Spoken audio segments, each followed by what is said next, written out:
Maya Collins wiped the grease from her hands and stepped back from the massive generator. The machine hummed with power, sending energy through the cables that kept New Haven Colony alive. She had been working on this generator since dawn, and now the twin suns of Kepler 442c were setting behind the mountains. The colony was quiet except for the constant buzz of machinery. Most people were inside their homes, safe from the evening winds that could strip skin from bone. Maya didn't mind. The wind. She had lived on this planet for 15 years, ever since her parents brought her here when she was 8 years old. New Haven was supposed to be humanity's big success story.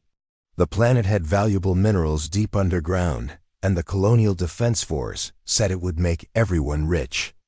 But life here was hard. The storms came without warning. The air burned your lungs if you breathed too much of it. And the Razorbacks hunted anything that moved. Maya checked her watch. Time to head back to the main building. She picked up her tools and started walking across the compound. The ground was red and cracked, like dried blood. Nothing grew here except strange blue plants that looked like twisted metal dot as she walked. She heard the alarm bells start ringing. The sound echoed across the colony, making her stomach drop. Alarm bells meant trouble. Big trouble. She ran toward the command center, her boots pounding on the metal walkways. Other colonists were running too, their faces scared and confused. Commander Blake Harrison's voice came over the speakers, crackling with static. All colonists report to the main hall immediately. This is not a drill. Maya pushed through the crowd gathering in the hall. She saw Dr. Linda Price near the front, her white hair messy from sleep. Jake Morrison stood next to her, still wearing his work clothes. Everyone looked worried. Commander Harrison stood on the platform at the front of the room. His face was pale, and his hands shook as he held a piece of paper. Maya had never seen him look so scared. "I have bad news," Harrison said. His voice echoed in the large room. "A massive solar flare has hit our sector. All communication with Earth is down. All communication with the Colonial Defense Force is down. We are completely cut off." The room erupted in worried voices.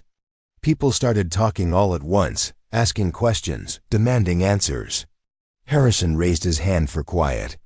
"The communication blackout could last for months," he continued. "Maybe longer. We don't have enough supplies to wait for rescue. I'm ordering an immediate evacuation. We leave tomorrow morning." Maya felt something cold in her stomach. She raised her hand. "Sir, where are we going?" "The nearest inhabited system is Proxima Station," Harrison said. "It's a 2-month journey. We have 3 transport ships. They can carry everyone." "Those ships aren't designed for long journeys," Maya said. She had worked on the transport ships many times. She knew their systems. They don't have enough life support for 2 months. They don't have enough food or water. Harrison's face turned red. "We don't have a choice. We can't stay here. This planet will kill us all." Maya looked around the room. Most of the colonists were nodding, agreeing with Harrison. They wanted to leave. They had always wanted to leave. But Maya knew something they didn't. She had grown up here. This planet wasn't just her job or her assignment. It was her home. "I'm not going," she said. Room went quiet. Everyone stared at her. Harrison looked like she had slapped him. "What did you say?" "I'm not going," Maya repeated. "Those ships will fail. They'll run out of air or water or power. Everyone on them will die." "You can't stay here alone," Harrison said. "You'll die for sure." "I won't be alone," Maya said. She looked around the room. "Anyone who wants to stay can stay. Anyone who knows this planet well enough to survive." Dr. Price stepped forward. "I'll stay," she said. Her voice was quiet but firm. "I've been studying this world for 10 years. I know how to survive here." Jake Morrison nodded. "Me too. I'd rather take my chances here than die in space." A few other people stepped forward. Peter Grant, who worked in the mines. Susan Kelly, who ran the greenhouse. Bobby Turner, who fixed the water systems. In the end, 12 people chose to stay. Harrison shook his head. "You're all making a mistake. A terrible mistake." "Maybe," Maya said, "but it's our choice to make." The next morning, Maya stood outside the command center and watched the 3 transport ships lift off. They rose into the gray sky, their engines roaring. Most of the colonists were on those ships. People she had known for years. People she might never see again. The ships disappeared into the clouds, heading for the stars. The colony felt empty without them. The wind blew across the empty walkways, making strange sounds. Dr. Price came to stand next to Maya. "Do you really think they'll make it?"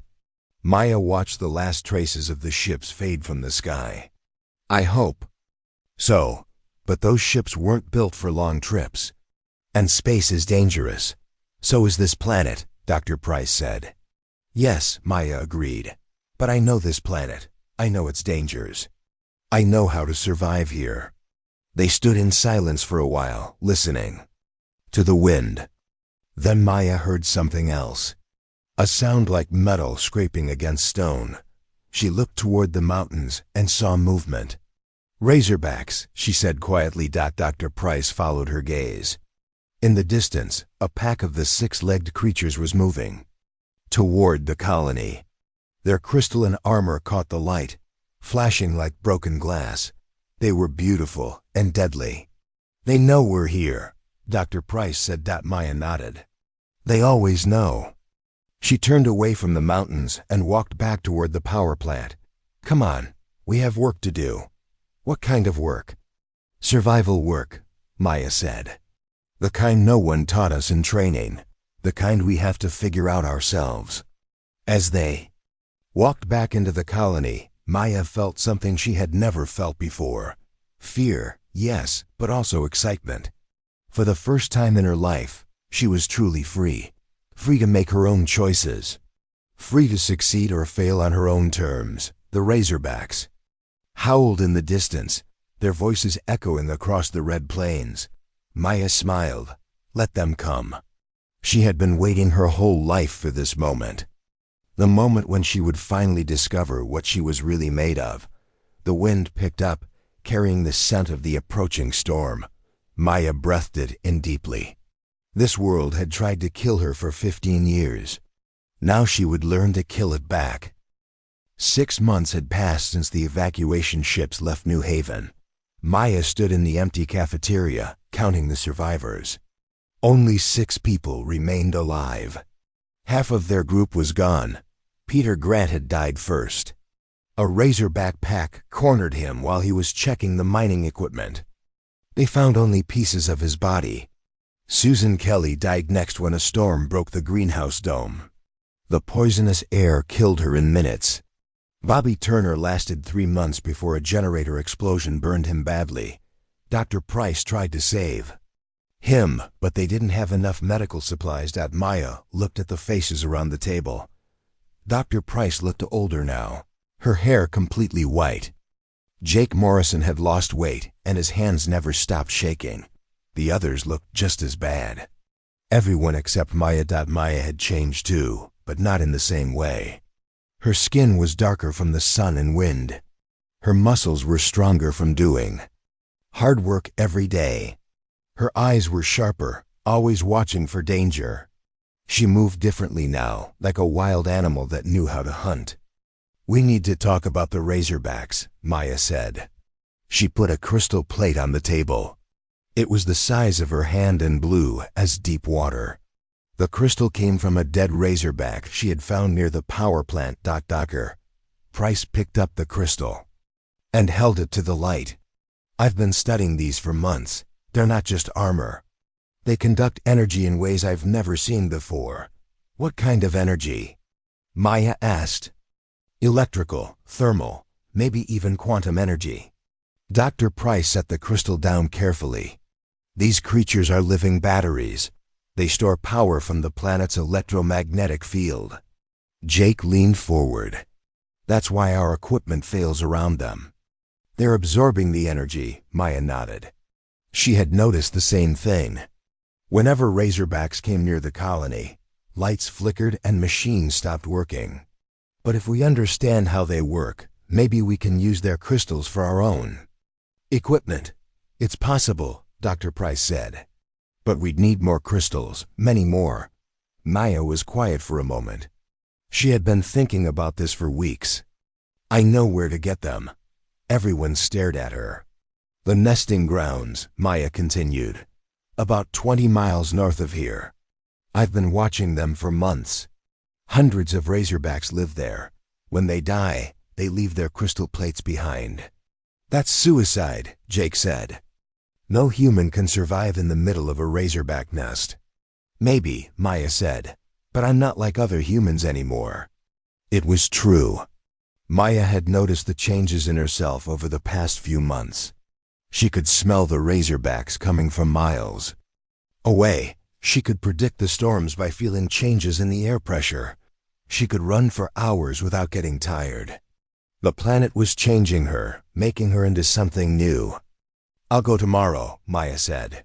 During the feeding time when most of them are hunting. Dr. Price shook her head. It's too dangerous. Everything here is dangerous, Maya replied. But I'd rather die trying to save us than die hiding in this building. The next morning, Maya prepared for the journey. She wore her lightest clothes and carried only basic tools. No electronics that might attract the Razorbacks. No weapons that would make noise. Just a knife, some rope, and empty bags for the crystals. The walk to the nesting grounds took 5 hours.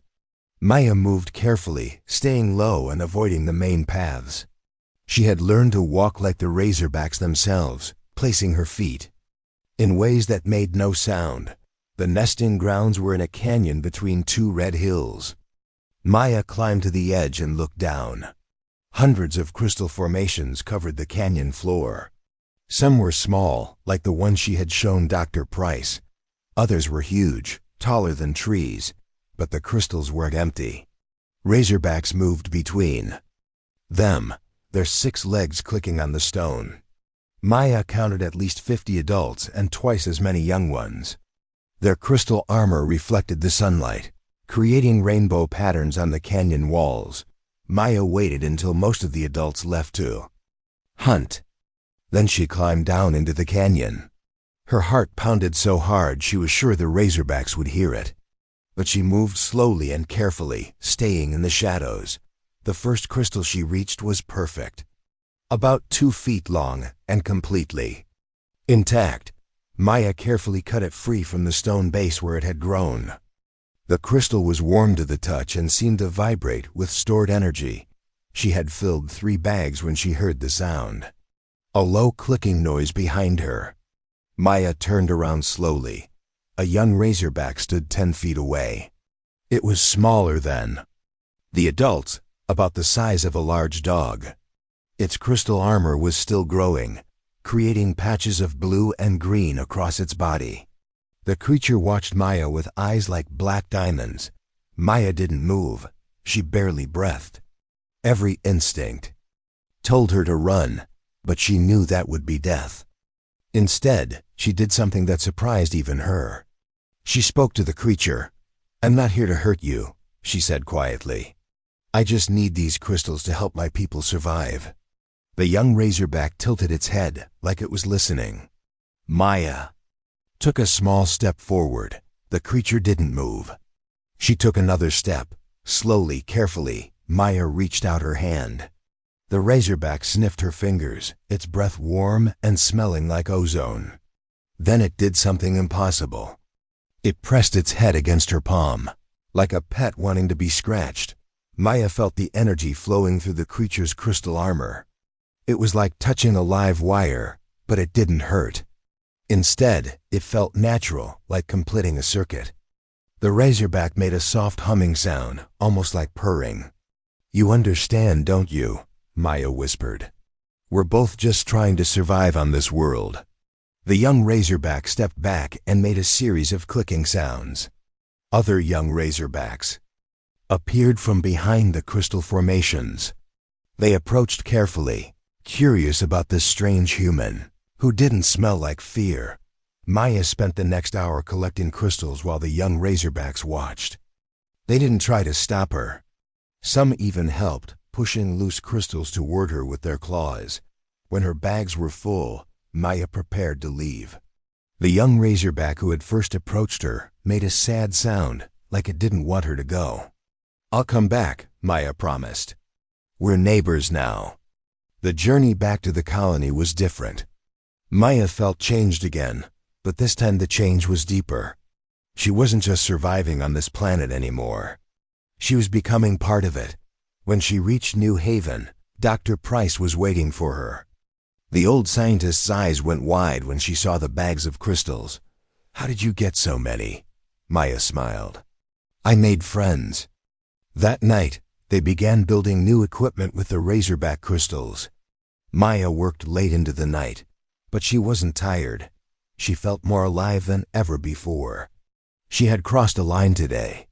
She was no longer just a human trying to survive on an alien world, that she was becoming something new.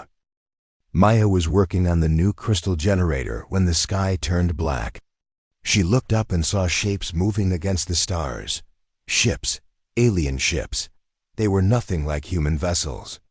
These ships looked like giant insects made of metal and bone.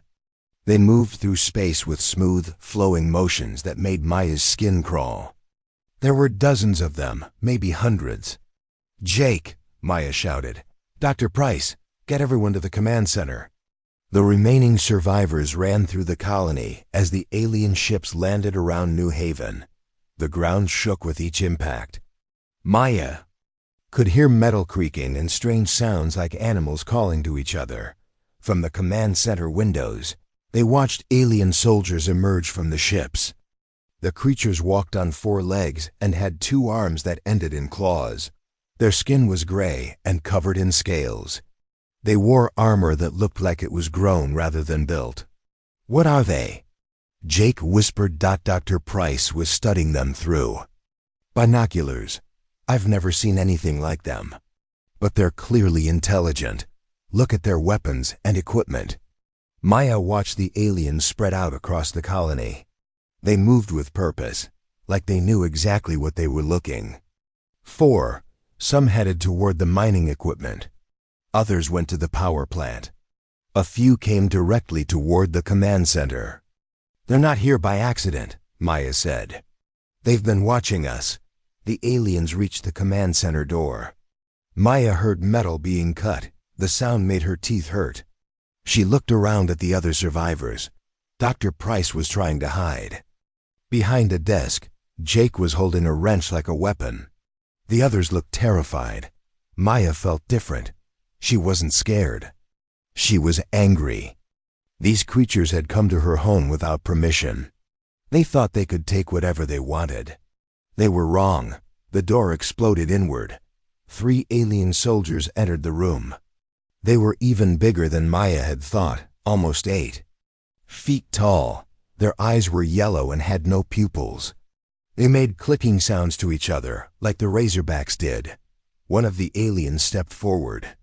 When it spoke, its voice came from a device on its chest. The words were in perfect English. "Humans, we are the Kyrithi. We serve the hegemony. This world now belongs to us." Maya stood up. "No, it doesn't." The alien turned its yellow eyes toward her. "You will come with us. You will be studied. Your world will be harvested." I said no. The alien made a sound like laughter. "You are one small human on a dead world. You have no choice." "This world isn't dead," Maya said. "And I'm not just human anymore." Before the alien could respond, Maya moved. She was faster than she had ever been before, faster than should have been possible. She grabbed Jake's wrench and threw it at the nearest alien. The wrench hit the creature in the head, cracking its helmet. The other aliens raised their weapons, but Maya was already moving again. She rolled behind a desk as energy bolts burned through the air where she had been standing. The smell of ozone filled the room. "Impossible," the lead alien said. Humans cannot move that fast, Maya smiled. You don't know what humans can do.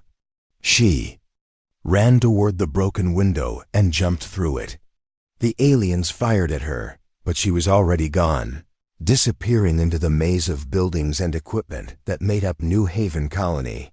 Maya ran through the colony, using every path and hiding place she had learned over the years.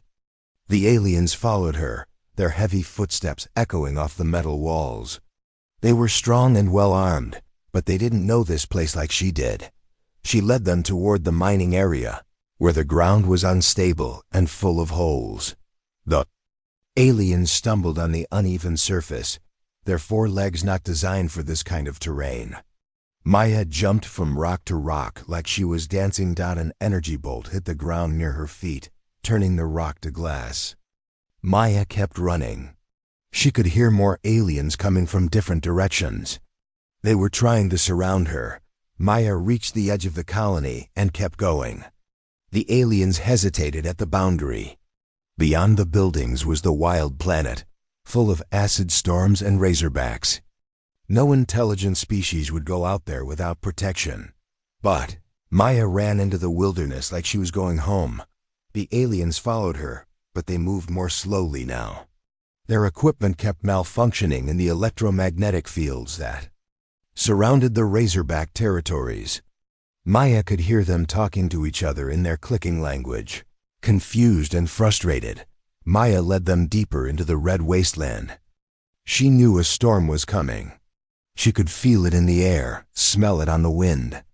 The aliens didn't notice until lightning began flashing in the distance. "Storm approaching," one of the aliens said in English. "We should return to the ships."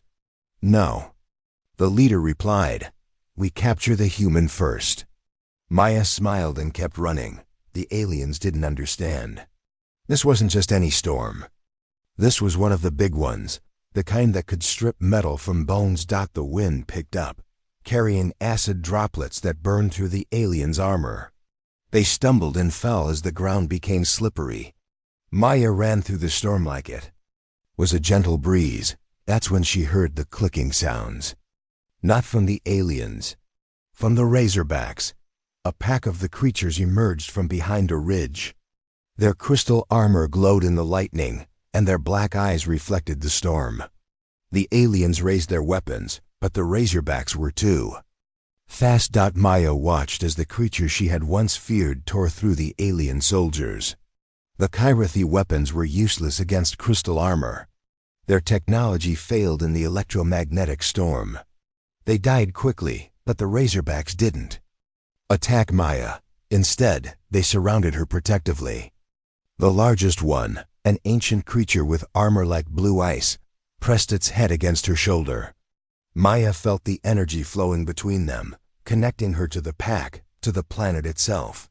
"Thank you," she whispered to the creature. The razorback made a sound like singing. Maya walked back toward the colony with the pack following her. The storm was getting worse, but she knew exactly where to go. She had become part of this world, and it would never hurt her. When she reached New Haven, she found the alien commander waiting for her. He was alone, his soldiers dead or fled. His armor was damaged by the storm, and his weapons were not working. "What are you?" he asked. Maya looked at him with eyes that had seen things no human should see. "I'm what happens when you leave humans. Alone long enough, I'm what we become when we have to." The alien commander made a sound of fear. For the first time in his life, he was looking at something that scared him. A human who had become more than human. "Tell your hegemony," Maya said. "Tell them that Earth's children are not as weak as they think. Tell them that some of us can adapt to any world, survive any challenge." The alien commander backed away from her. "This is not possible." Maya smiled, and the razorbacks behind her began to sing. The sound echoed across the red plains. A harmony between human and alien, between old life and new. "Everything is possible," Maya said. "You just have to be willing to change." The alien commander called himself Nexus Prime. He had returned to his command ship after meeting Maya, but he didn't leave the planet. Instead, more ships arrived. Bigger ships. Ships that carried thousands of Karethi warriors. Maya watched from the hills as the alien fleet filled the sky above New Haven. The ships were so large they blocked out the sun. Energy weapons charged with sounds like thunder. The Karethi were preparing for war. "They're going to destroy everything," Dr. Price said. She stood beside Maya, looking through binoculars at the alien fleet. "They have enough firepower to turn this planet into glass." Maya didn't answer. She was listening to something else. The planet itself was speaking to her through the Razorbacks. The crystal creatures were gathering from all across the world. Thousands of them, maybe tens of thousands. They were coming to fight. "Maya," Jake said quietly, "you don't have to do this. We could hide in the deep caves. Wait for them to leave." "They won't leave," Maya replied. "They'll strip this world bare and then move on to the next one. That's what they do." She looked at the 5 survivors who remained, Dr. Price, Jake, and 3 others who had somehow lived through everything this world had thrown at them. They were tough, but they were still human. Still limited by what humans could do. Maya was something else now. A message came from the alien fleet. Nexus Prime's voice echoed across the colony from speakers on his ships. "Human Maya, I offer you one final chance. Surrender now, and your people will be spared. Refuse, and we will turn this world into ash." Maya picked up the communication device she had built from Razorback crystals. Her voice carried across the planet when she spoke. "Nexus Prime, I offer you one final chance. Leave now, and your people will be spared. Stay and learn what humans become when you threaten our home." The alien commander laughed. The sound was like breaking glass. "You are one creature against an empire. You cannot win." "Maybe," Maya said, "but I'm not alone." The sky began to change. What looked like clouds were actually Razorbacks, flying creatures with crystal wings that caught the light like diamonds. They filled the air on the alien ships, their songs creating harmonies that made the metal hulls vibrate. On the ground, more Razorbacks emerged from caves and canyons. The walking ones, the burrowing ones, the giant ones that lived in the deep places. They came in waves, their crystal armor glowing with stored energy. Maya stood in the center of it all, connected to every creature through the planet's electromagnetic field. She could feel their thoughts, their fierce joy at protecting their world. She had become their voice, their leader, their bridge to something greater. The aliens opened fire. Energy beams lanced down from the ships, turning rock to vapor and sand to glass. The Karethi warriors marched from their landing craft, their weapons blazing. They expected the Razorbacks to flee, as animals do when faced with superior firepower. Instead, the Razorbacks absorbed the energy. Their crystal armor caught the alien weapons power and stored it, making them stronger. The flying Razorbacks swarmed the ships, their wings cutting through metal like knives.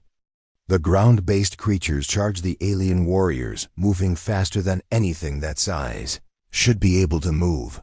Maya ran with them. She had become something beyond human speed and strength. She moved like lightning, like the storms that swept across the planet. Her skin had changed, becoming tougher, better at handling the electromagnetic energy that flowed through everything here. She reached the alien lines and began to fight. The Karethi warriors were trained for war. They had conquered dozens of worlds, defeated hundreds of species. But they had never faced anything like Maya. She fought with weapons made from Razorback crystals, spears that could pierce their armor, blades that could cut through their energy. Shields, but more than that, she fought with the planet itself. The ground cracked under her enemy's feet. Lightning struck where she pointed. The very air seemed to obey her will. Nexus Prime watched from his command ship as his army was destroyed. "This is impossible," he said to his officers. "One human cannot do this." "She is not human," one of his officers replied. "Not anymore." Maya fought her way through the alien army, leaving destruction in her wake.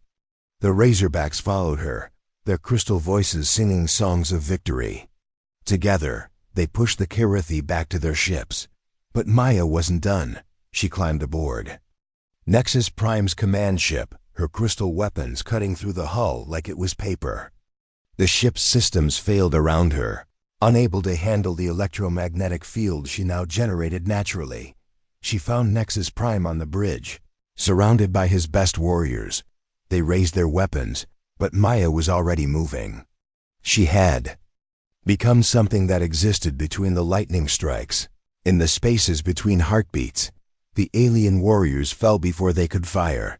Nexus Prime drew his personal weapon, a blade that hummed with energy. "You are an abomination," he said. "Humans are not meant to change like this." "You're right," Maya replied. "We're not meant to change. We choose to change. That's what makes us human." They fought across the bridge of the command ship. Nexus Prime was skilled, enhanced with cybernetic implants that made him faster and stronger than any natural creature. But Maya had something he couldn't understand. She had become part of this world, and the world was part of her. When the battle ended, Nexus Prime lay dead on the floor of his own ship. Maya stood over him, her crystal weapon still glowing with power. Around her, the ship's systems sparked and failed. She walked to the communication console and sent a message to the remaining alien ships. "This is Maya Collins of New Haven Colony. Your commander is dead. Your army is defeated. Leave this world now or join them." The alien ships began to retreat. One by one, they lifted off from the planet's surface and disappeared into space. The few surviving Karathi warriors ran to their ships, desperate to escape. Maya watched them go from the observation deck of the command ship. The Razorbacks gathered around the colony, their crystal armor reflecting the light of the twin suns. They were singing again. A sound of joy and victory. Dr. Price's voice came over the communication system. "Maya, are you there?" "I'm here." Maya replied. "The long-range communications are working again. We can contact Earth." Maya smiled. She had spent months repairing the communication array, using Razorback crystals to boost the signal. Now she could finally send a message to the Colonial Defense Force, to Earth itself, but it wouldn't be a call for help. Maya activated the communication system and began to speak. Her message would travel across the galaxy, reaching every human colony, every ship, every outpost. "This is Maya Collins of Kepler 442c, she said. "I want to tell you something about what humans can become when we have to. When we're left alone on a world that tries to kill us, we don't just survive. We adapt. We evolve. We become something new." She looked out at the red landscape that had been her home for 15 years. The place that had tried to kill her, that had made her stronger, that had taught her what she really was. "No one taught me how to survive here," Maya continued. "But I learned. I learned from the storms, from the creatures, from the planet itself. I became part of this world, and it became part of me." Her message was being received by colonies across human space. Maya could imagine the faces of the colonists, the expressions of wonder and hope. "If one human can adapt to any world," Maya said, "then no species in this galaxy should underestimate what we can become when we have to. We are not just the children of Earth anymore. We are the children of every world that accepts us." Maya turned off the communication system and walked outside. The Razorbacks were waiting for her, their crystal voices raised in song. She had become their leader, their voice, their bridge to a future where human and alien could live together. Sun was setting over New Haven, painting the sky in shades of red and gold. Maya breathed in the air that had once burned her lungs, felt the wind that had once threatened to tear her apart. She was home. She was changed. She was human, and she was just the beginning.